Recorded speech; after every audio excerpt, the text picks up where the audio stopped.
Je me souviens encore de ce soir-là comme si c'était hier. C'était un soir ordinaire, banal même. La maison était silencieuse, les lumières tamisées, et j'étais assis seul dans ma chambre.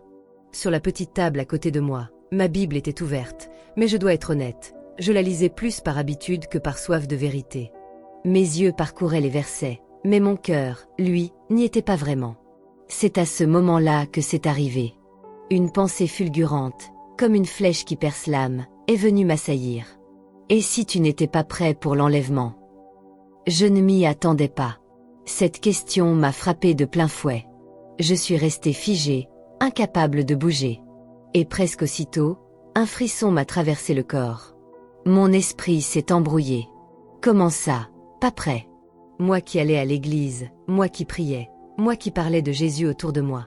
Comment pouvais-je ne pas être prêt? Mais plus j'essayais de repousser cette pensée, plus elle revenait avec insistance. Et dans le silence de ma chambre, j'ai senti quelque chose de très profond. Ce n'était pas une simple inquiétude, c'était un avertissement. Et si tu es tombé sur cette vidéo, ce n'est pas un hasard. Ce n'est pas juste un simple scroll sur ton écran. C'est un signe. Dieu cherche à te parler, à t'avertir, à préparer ton cœur avant qu'il ne soit trop tard. Alors je voudrais qu'on prenne un court instant, là où tu es, pour prier ensemble. Index revers pointant vers la droite blanc. Seigneur Jésus, ouvre mes yeux, ouvre mon cœur. Si je me suis endormi dans ma foi, réveille-moi. Si je me suis éloigné, ramène-moi à toi. Je veux être prêt pour ton retour. Amen. Ce soir-là, j'ai compris que beaucoup de chrétiens, comme moi, vivent une foi d'apparence. On prie du bout des lèvres, on lit la parole par habitude, on parle de Jésus. Mais est-ce que notre cœur brûle vraiment pour lui? Est-ce que nous sommes vraiment prêts à le rencontrer face à face?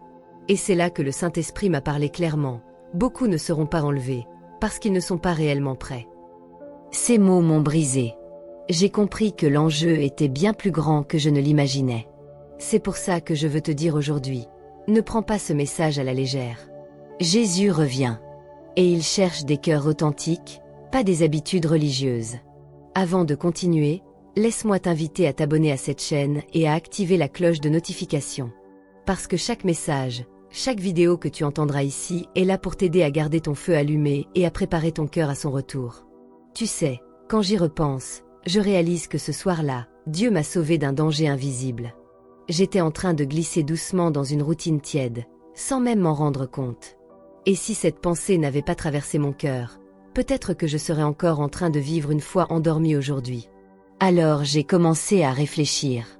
Et là, comme une lumière qui se rallume dans une pièce sombre, j'ai vu la vérité. Oui, je priais, mais mes prières étaient devenues des mots mécaniques, sans flamme. Oui, je lisais ma Bible, mais trop souvent d'un œil distrait, comme si c'était une routine spirituelle, et non un rendez-vous d'amour avec le Dieu vivant. Oui, je parlais de Jésus, mais dans mon cœur, étais-je vraiment passionné de lui, ou bien étais-je en train de m'habituer à sa présence? C'est alors que j'ai entendu cette voix. Pas une voix humaine, non. C'était intérieur, mais si clair, si réel. Douce, mais ferme comme une main qui secoue doucement quelqu'un qui dort. Beaucoup ne seront pas enlevés, parce qu'ils ne sont pas réellement prêts. Mon cœur s'est brisé. Comme si une digue avait cédé, les larmes ont commencé à couler toutes seules. Je me suis mis à genoux, incapable de contenir l'émotion. Ce n'était pas une peur superficielle, non. C'était un mélange de douleur et de vérité. Je me suis vu tel que j'étais, croyant, oui, mais tiède. Et je savais que Dieu n'appelait pas ses enfants à être tièdes. Je repensais à ces moments où je choisissais le confort au lieu de la prière, les distractions au lieu de la communion avec le Seigneur. J'ai vu défiler dans mon esprit toutes ces fois où j'avais remis à demain ce que je savais que Dieu attendait de moi aujourd'hui. Et plus j'y pensais, plus mon cœur se serrait. À cet instant, j'ai senti le poids d'une réalité trop souvent oubliée. L'enlèvement n'est pas une histoire lointaine, une parabole qu'on raconte pour se rassurer. Non, c'est un événement réel, imminent, soudain. Jésus a promis qu'il reviendrait chercher ceux qui lui appartiennent, ceux qui l'attendent avec amour et fidélité. Mais, et si je faisais partie de ceux qui restent? Cette pensée m'a glacé d'effroi. Je me suis vue dans ce monde après l'enlèvement, cherchant désespérément une seconde chance qui ne viendrait pas. Je me suis vue frapper à une porte close, comme les vierges folles de la parabole, en entendant ces mots terribles. Je ne vous connais pas. Mon Dieu, J'ai tremblé. Pas parce que je doutais de son amour, mais parce que j'avais négligé ma relation avec lui. Je me rendais compte que je m'étais endormie dans une fausse sécurité, pensant que ma foi suffisait, alors qu'en réalité, mon cœur s'éteignait doucement. Je me suis effondrée en larmes. Pas des larmes de peur seulement, mais des larmes de repentance. Je savais que Dieu me donnait une alerte, un cri d'amour, une main tendue pour que je me réveille avant qu'il ne soit trop tard. Et là, au milieu de mes sanglots, une autre pensée a traversé mon cœur, plus douce encore mais remplie de vérité. Je reviens bientôt. Prépare-toi. Je suis restée longtemps à genoux, incapable de dire autre chose que « Seigneur, pardonne-moi. Seigneur, rallume le feu en moi.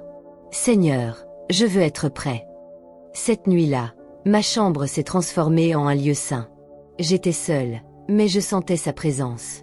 Je comprenais enfin que ce n'était pas un jeu, que ma foi ne pouvait pas être tiède, que Jésus n'attendait pas des mots creux mais un cœur brûlant. Et plus je pleurais, plus je me posais cette question, qui depuis ne cesse de résonner en moi. Index revers pointant vers la droite blanc et toi. Es-tu vraiment prêt à rencontrer le Seigneur face à face? Quand cette révélation m'a frappée, je croyais d'abord que le problème venait de l'extérieur, les tentations, les distractions, le monde qui nous attire sans cesse vers lui. Mais en réalité, le Saint-Esprit m'a montré une vérité bien plus subtile, bien plus dangereuse. Ce n'était pas tant le monde qui m'éloignait de Dieu, mais moi-même, et surtout, la routine dans laquelle j'étais tombée. La routine spirituelle est comme un poison silencieux. Elle ne détruit pas d'un coup, elle endort lentement. Elle s'installe sans prévenir, et avant même que tu t'en rendes compte, ton cœur s'est refroidi. C'est exactement ce qui m'est arrivé. Je priais, mais sans conviction. Mes lèvres murmuraient des mots appris, mais mon esprit errait ailleurs. Mon cœur n'était pas engagé. Je récitais des prières comme on répète une formule, comme si cela suffisait à entretenir une relation avec le Dieu vivant. Mais comment peut-on aimer quelqu'un sans lui parler avec sincérité? Comment dire que j'aimais Jésus si mes prières n'étaient que des habitudes vides? Et puis, je chantais à l'église, je levais les mains. Parfois même les larmes coulaient sur mon visage. Mais dans mon intimité, là où personne ne me voyait, où était mon adoration véritable? Était-ce de la passion, ou juste une émotion passagère? Là encore, j'ai vu la vérité en face. Mon cœur s'était laissé distraire, et je me contentais d'un christianisme d'apparence. Ce n'est pas que je reniais Jésus. Non. Je croyais toujours en lui, je proclamais son nom, je lisais sa parole. Mais je le faisais souvent sans profondeur. Et le Seigneur, lui, ne cherche pas des chrétiens qui le connaissent de loin, mais des disciples qui vivent pour lui, qui brûlent d'amour pour lui. Je repensais à ce verset dans l'Apocalypse. « Parce que tu es tiède, je te vomirai de ma bouche. » Ces paroles me semblaient soudain terriblement réelles. Elles n'étaient pas destinées aux incroyants, mais bien à des croyants comme moi, qui se laissent glisser dans une foi confortable, sans feu, sans sacrifice, sans passion. Et là, je me suis demandé, combien de chrétiens autour de moi vivaient la même chose sans s'en rendre compte? Combien de frères et sœurs se reposaient sur leurs habitudes religieuses, pensant que cela suffisait?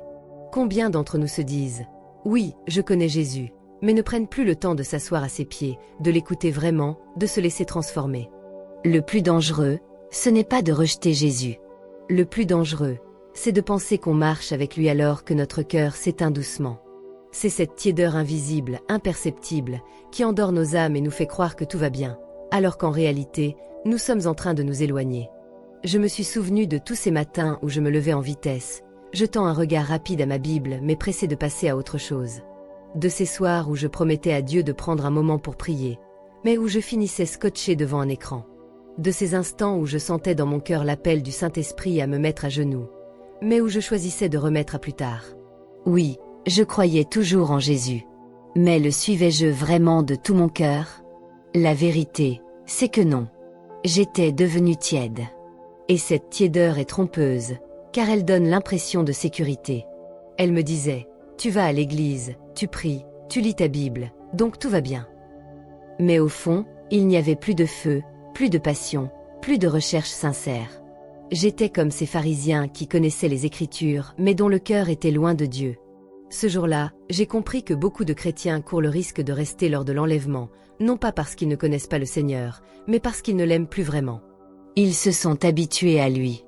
Ils ont perdu le premier amour. Et sans ce premier amour, que reste-t-il d'une relation avec Jésus? La routine, l'indifférence, le compromis. Voilà mes véritables ennemis. Pas des ennemis visibles, bruyants, mais discrets, insidieux, dangereux. Des ennemis qui te volent ton intimité avec Dieu sans que tu t'en aperçoives. Et plus j'y pensais, plus je tremblais. Parce que je savais que l'enlèvement viendra soudainement, comme un voleur dans la nuit. Et ceux qui ne sont pas en feu, ceux qui se sont endormis dans leur tiédeur, resteront. Alors je me suis effondrée une fois de plus devant Dieu, en lui disant « Seigneur, sauve-moi de cette routine. Ne me laisse pas m'endormir. Rallume en moi un feu qui brûle jour et nuit pour toi. » Mais au fond de moi, une question persistait.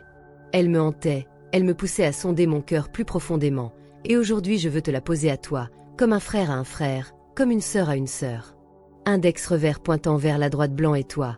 Est-ce que ton amour pour Jésus est encore vivant, ou est-il devenu tiède avec le temps? Après cette prise de conscience douloureuse de ma tiédeur, le Saint-Esprit m'a rappelé un passage que j'avais lu des dizaines de fois sans jamais vraiment l'entendre, la parabole des 10 vierges. Tu la connais sûrement. 10 jeunes filles, toutes habillées pour la fête, tout attendant l'arrivée de l'époux. Elles savaient qu'il viendrait, elles étaient prêtes à le rencontrer. Du moins, en apparence. Mais seules 5 avaient emporté de l'huile avec elles. Les autres, distraites, insouciantes, avaient pris leur lampe vide, pensant que ça suffirait.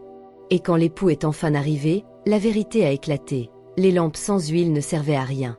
Dans l'urgence, elles ont tenté d'aller en acheter, mais il était trop tard. La porte s'est refermée, et elles sont restées dehors, entendant cette réponse terrible. « Je ne vous connais pas. » Quand j'ai relu ce passage, je ne pouvais plus détourner les yeux. C'était comme si Dieu mettait un miroir devant moi.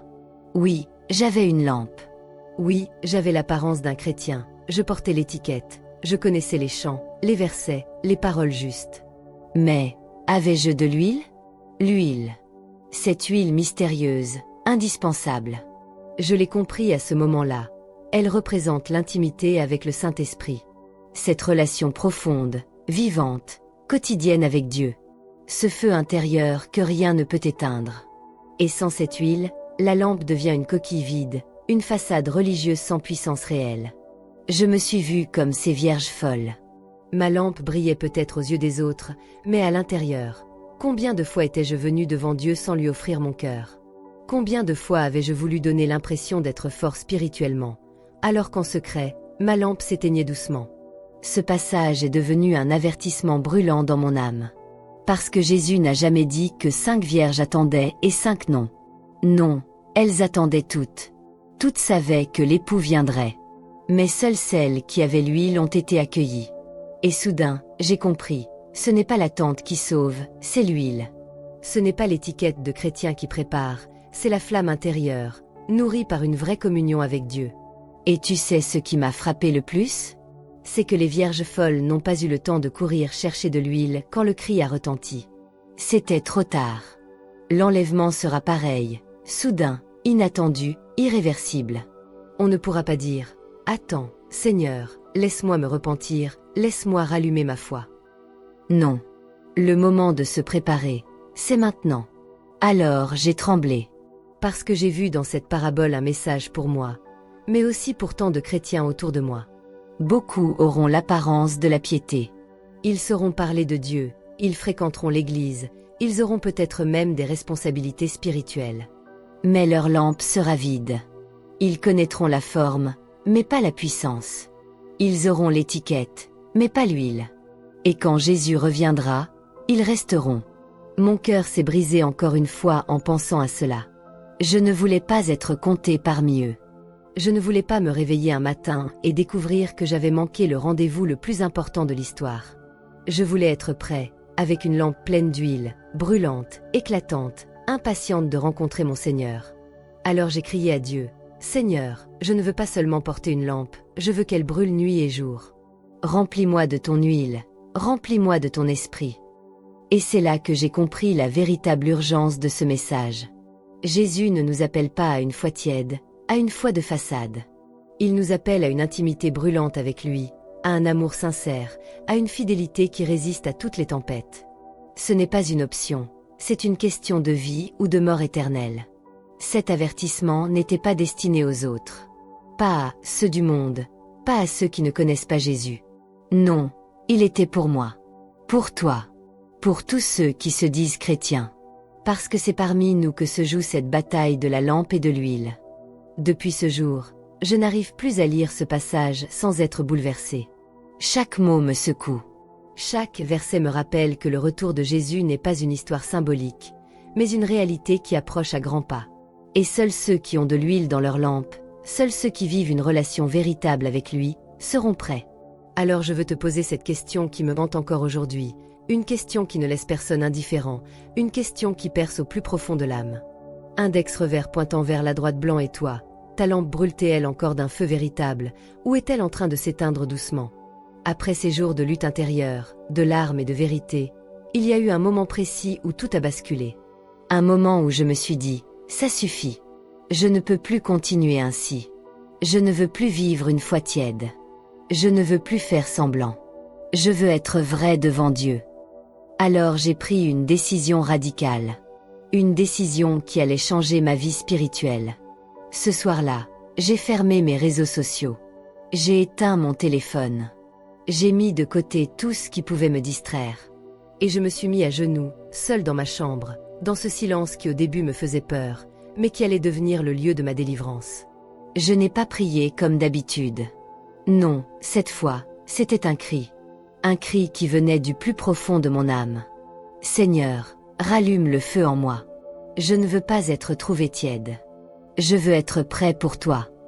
Je parlais comme un homme qui se noie et qui appelle à l'aide. Comme un enfant perdu qui cherche désespérément son père. Ce n'étaient pas des mots élégants, ce n'était pas une prière bien construite. C'était brut, c'était réel, c'était sincère. Et tu sais quoi? Dieu a répondu. Pas avec des éclairs, pas avec une vision spectaculaire, mais avec quelque chose de beaucoup plus puissant, sa paix. Une paix douce, profonde, indescriptible, qui a enveloppé mon cœur. C'était comme si Jésus lui-même me murmurait. Si tu restes fidèle, je te préparerai pour ce jour.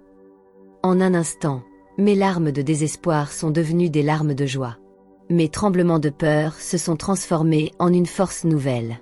J'ai su, là, à genoux, que Dieu ne m'avait jamais abandonné, que son esprit m'attendait juste pour rallumer cette flamme que j'avais laissée s'éteindre. Mais laisse-moi être honnête avec toi, je ne suis pas devenu parfait du jour au lendemain. Non. Depuis ce jour, j'ai encore des combats, des faiblesses, des moments où je me sens faible. Mais il y a une différence fondamentale. Chaque matin, je choisis d'attendre Jésus comme s'il venait aujourd'hui. Cette décision a changé ma manière de vivre. Je ne me lève plus avec l'idée de simplement passer une bonne journée. Je me lève avec l'idée, et si aujourd'hui, c'était le jour? Et si aujourd'hui, le ciel s'ouvrait et Jésus revenait chercher les siens? Tu n'imagines pas combien cette perspective transforme la vie. Tes priorités changent. Tes choix deviennent différents. Tes conversations, tes pensées, même tes rêves prennent une autre couleur. Parce que tout ce que tu fais, tu le fais en pensant « je veux être prêt ». Et ça m'a poussé à couper avec beaucoup de compromis. Je ne pouvais plus me permettre de passer des heures à scroller sur mon téléphone sans jamais trouver un moment pour prier. Je ne pouvais plus chanter à l'église avec des mots vides et rentrer chez moi le cœur sec. Je ne pouvais plus jouer à être chrétien le dimanche et vivre comme tout le monde le reste de la semaine. Non, je voulais que ma vie entière devienne une préparation. Comme une fiancée qui se prépare pour son mariage, je voulais préparer mon cœur pour rencontrer mon époux. Et tu sais quoi? Plus je prends ce temps avec Dieu, plus je découvre une joie que je n'avais jamais goûtée avant. Une intimité profonde, une force intérieure, une espérance vivante. Le monde peut vaciller, les nouvelles peuvent être effrayantes, mais mon cœur trouve la paix, parce que je sais que je l'attends. Parfois, je me demande, pourquoi ai-je attendu si longtemps pour faire ce pas? Pourquoi ai-je cru que je pouvais vivre une foi tiède et que ça suffirait? La vérité, c'est que le diable veut nous endormir. Il veut nous convaincre que tout va bien alors que nous sommes en train de nous éloigner. Mais une seule décision radicale peut tout changer. Alors aujourd'hui, je veux te dire ceci comme à un ami, n'attends pas demain. Ne te dis pas, plus tard, j'arrangerai ma vie avec Dieu. Parce que plus tard, il sera peut-être trop tard.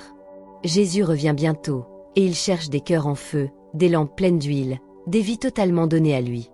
Je ne regrette pas ma décision. Oui, elle m'a coûté. Oui, j'ai dû renoncer à certaines habitudes, à certaines distractions, à certains compromis. Mais en échange, j'ai trouvé une paix, une force et une espérance que rien dans ce monde ne peut offrir. Et maintenant, je veux te poser la question que je me pose chaque matin, la question qui résonne dans mon âme depuis ce jour où j'ai crié à Dieu. Index revers pointant vers la droite blanc et toi, quelle décision es-tu prêt à prendre dès maintenant pour préparer ton cœur à l'enlèvement? Frère, sœur, ce que je viens de te raconter, ce n'est pas juste mon histoire. Ce n'est pas un beau témoignage pour te toucher quelques minutes et puis disparaître de ta mémoire. Non. Ce message, je l'ai reçu dans la prière, dans les larmes, dans le silence de ma chambre, et je sais qu'il est pour toi aussi. Jésus revient. Pas comme une idée vague, pas comme un slogan qu'on répète pour se donner du courage, mais comme une réalité imminente. Il revient pour chercher les siens. Et beaucoup seront surpris. Beaucoup resteront parce qu'ils n'ont pas pris au sérieux leur marche avec lui. Je t'en parle avec le cœur serré, parce que je ne veux pas que tu sois de ceux qui restent. Je ne veux pas que tu connaisses cette douleur indescriptible de voir le ciel s'ouvrir et de comprendre que tu n'étais pas prêt. Je t'en parle parce que je t'aime, comme un frère, comme une sœur, comme quelqu'un qui a reçu un avertissement et qui ne peut pas le garder pour lui. Ne laisse pas le monde voler ton éternité. Ne laisse pas les distractions, les réseaux sociaux, les compromissions ou les petits péchés cachés t'endormir. Ce sont ces petites choses qui nous font glisser doucement loin de Dieu, sans bruit, sans alerte, jusqu'au jour où il sera trop tard. Reviens à la source. Reviens à Jésus. Reviens à ton premier amour. Mets de côté tout ce qui éteint ton feu intérieur. Prends du temps dans sa présence.